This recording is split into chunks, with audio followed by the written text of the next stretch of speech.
writing blame on blank pages. Good morning everyone, welcome to my YouTube channel. আশা করি তোমরা সবাই ভালো আছো, সুস্থ আছো। নতুন একটা দিন, নতুন একটা সকাল। এই কয়েকটা দিন বেশ সকাল থেকে রোদ্রটা উঠছে, বেশ ভালোই লাগছে।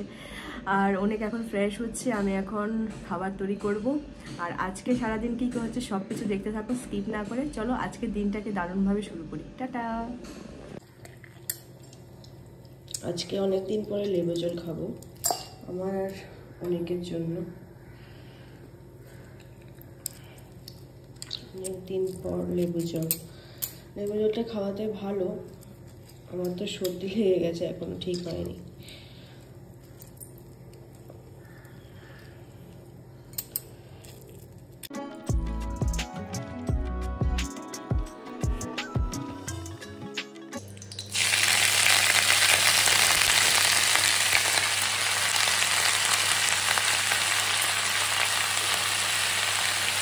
অনেকে ব্রেকফাস্টে দুধ আর মুসলি। খাবারটা খেয়ে নাও। কি করছো? এটা নিয়ে দাও, খাওয়া তাড়াতাড়ি। আজকে রান্না করছি পালং শাক আর ডাল। আর অনেক ব্রেকফাস্ট করে ফেলেছে, এখন অফিসের জন্য রেডি হচ্ছে। ওকে আজকে ওটস দিয়েছি আর পালং শাক দেবো ভাবছি। চলো দিতে পারি কিনা দেখি। আজকে লাঞ্চে যাবে ওটস আর পালং শাক।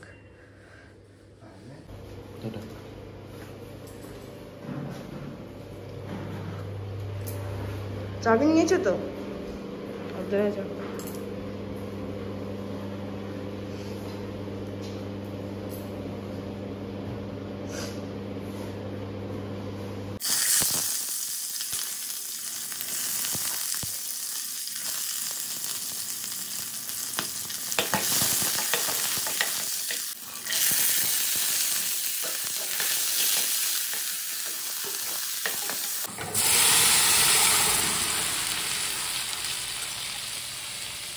যাচ্ছি ছাদে জামা কাপড় আনতে। রৌদ্র আর নেই। আমি তো দুপুরবেলা খাওয়া দাওয়া করে একটু ফোনে কথা বললাম। অনেক দিন পরে আমার একজন বান্ধবী ফোন করেছে, ওর সাথে কথা বললাম প্রায় 1 ঘন্টা। এখন ছাদে এসে জামা কাপড়গুলো নিয়ে নিচে যেতে হবে। চলো, জামা কাপড় নেওয়া হয়ে গেছে। আর ছাদে অনেক হাওয়া দিচ্ছে, মনে হয় বৃষ্টি হতে পারে।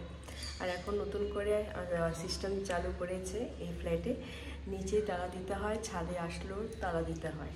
এটা ভালোই হয়েছে, মানে সবাই সেফটিটার দরকার না। এখানে তো কোনো গার্ড নেই যে দেখবে। পাটি ফল নিয়ে বসে পড়লাম। এটা হলো সবেদা, কালকে নিয়েছিলাম, পেকে গেছে, এখন খাবো।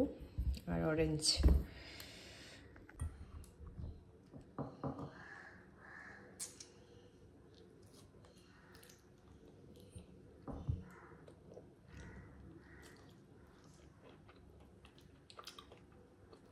সবেদাটা বেশ মিষ্টি আছে।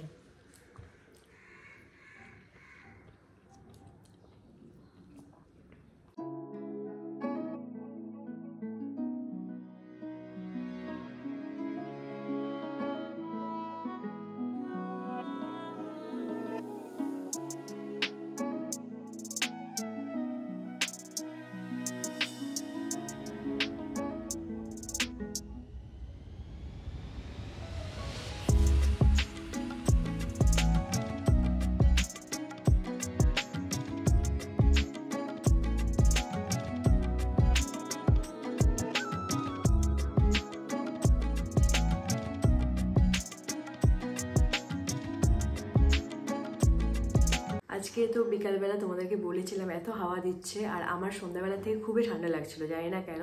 আর মাকে ফোন করলাম, মাও বললো ইসলামপুরও খুবই ঠান্ডা, 2 দিন একটু ঠান্ডাটা কম ছিল। আমি নিউজও দেখলাম যে বিহারে বৃষ্টি হওয়ার সম্ভাবনা আছে। তো এতক্ষণ মার সাথে অনেক কথাবার্তা হওয়ার পর এখন কাজ নিয়ে মটরশুঁটিগুলোকে বের করে রেখে দেবো একটা প্যাকেটের মধ্যে, তাহলে সকালবেলা রান্না করতে দেরি হবে না, তাড়াতাড়ি হয়ে যাবে। সকালবেলা তো করতে হবে মটরশুঁটি, তারপর বিনস নিয়ে এসেছি, এগুলো তো খাওয়া দাওয়া করতেই হবে, না হলে তো নষ্ট হয়ে যাবে। আমরা তো পরের সপ্তাহে বাড়িতে যাব। যাই হোক, অনেক এখনও অফিস থেকে আসেনি, ও আসলে তারপর রান্নাটা করব। আর তাহলে গরম গরম থাকবে রান্নাটা, এখন করে একটু ঠান্ডা হয়ে যাবে, আবার গরম করতে হয়। এই জন্য ভালো একটু লেট করে রান্নাটা করি, এবং কাজগুলো করিনি, তারপর কথা হচ্ছে।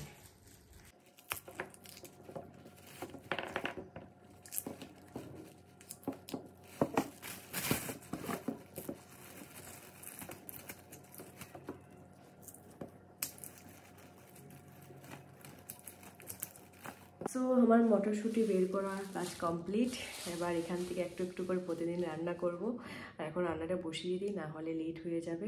আর ওর নাকি খুব খিদে পাচ্ছে আজকে, জাস্ট কিছুক্ষণ আগে ফোন করলো, অফিস থেকে বেরিয়েছে। আমি ঠিক আছে রান্নাটা বসিয়ে দিই, তাহলে তাড়াতাড়ি হয়ে যাবে।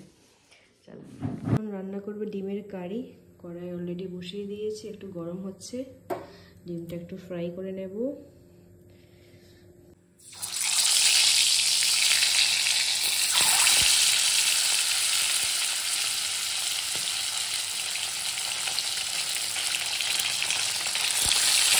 এটার সাথে এরকমটা হয়, মানে আর ডিমের খোলসটা বের করতে গিয়ে পুরো চামড়াটা উঠে গেছে। দাঁড়াও দেখাচ্ছি, দেখো।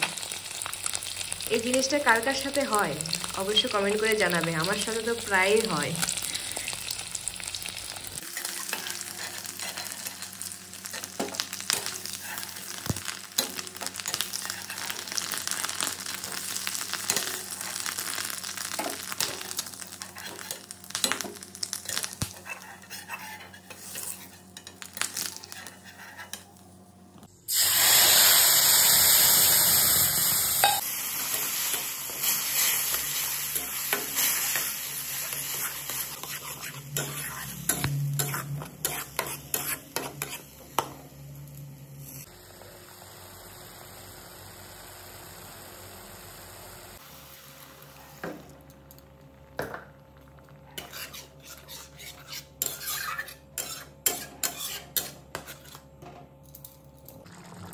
রান্না মোটামুটি ডান।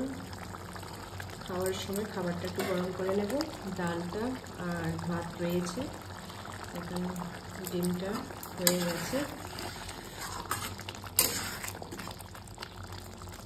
রান্না তো হয়ে গেল, এখন অনেক এখনও আসেনি, বাট ভাত আর ডাল আছে, সেগুলো খাবারের আগে গরম করে নেব। ডিম তো হয়ে গেছে, এসে গেছে।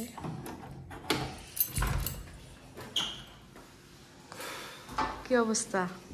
কত অনেকক্ষণ লেট হয়েছে না আজকে, প্রায় 1 ঘন্টা তো হয়ে গেছে। এটা নিয়ে এসেছে, ইসলামপুর থেকে কিনেছিলাম। না না, কোথায় মেশো মেশো। সো খাবার দিয়ে দিই, অনেকটা লেট হয়ে গেছে, খিদেও পাচ্ছে ওর। চলো, হ্যালো এভরিওয়ান, জাস্ট ডিনারটা কমপ্লিট করলাম আর ব্লগ এন্ড করতেও চলে এসেছি। আর যারা যারা নতুন ফ্যামিলি মেম্বার হয়েছে আমাদের, তাদেরকে অনেক অনেক ধন্যবাদ। এইভাবে পাশে থাকো, সঙ্গে থাকো, দেখতে থাকো। আর কেমন হচ্ছে আমাদের ব্লগগুলো প্লিজ কমেন্ট করে জানাবে। চলো, বেশি কথা বলবো না, আজকে ব্লগটাকে এখানে এন্ড করলাম। যদি কিছু ভালো লেগে থাকে please do subscribe and share. কালকে আবার দেখা হচ্ছে নতুন ব্লগ নিয়ে। টাটা, গুড নাইট, ভালো থেকো।